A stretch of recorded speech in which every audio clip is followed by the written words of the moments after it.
একটি গ্রামের ছিল এক টুনটুনি পাখি। ওর বাসা ছিল এক গৃহস্থের উঠানের সামনে শিমুল গাছে। গৃহস্থ সকালে ঘুম থেকে উঠে প্রতিদিনই পূর্ব দিকে শিমুল গাছের দিকে সূর্যকে প্রণাম করত। গৃহস্থর ছিল একটি ছেলে, নাম ছিল তার সুমন। একদিন বিকালে বন্ধুদের সঙ্গে সুমন খেলা করতে যাচ্ছিল মাঠে। তখনই রাস্তার মধ্যে দেখতে পেল একটি ডিম। ডিমটা দেখতে তো অনেক সুন্দর। অনেক দিন হলো ডিম খাইনি। ঘরে নিয়ে বড়া করে খাবো।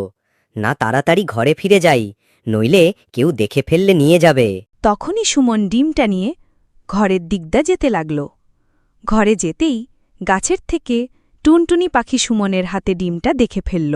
সঙ্গে সঙ্গে টুনটুনি সুমনের কাছে গিয়ে বলল, ও সুমন, তুমি ডিমটা ভেঙো না, ডিমটা আমাকে দিয়ে দাও। আমি ডিমটাকে ওম দিয়ে সুন্দর একটি বাচ্চা আনতে চাই। তুমি কি চাও বলো? ডিমটার বদলে তোমাকে অন্য কিছু দেব? ডিমটা দিয়ে দাও আমাকে।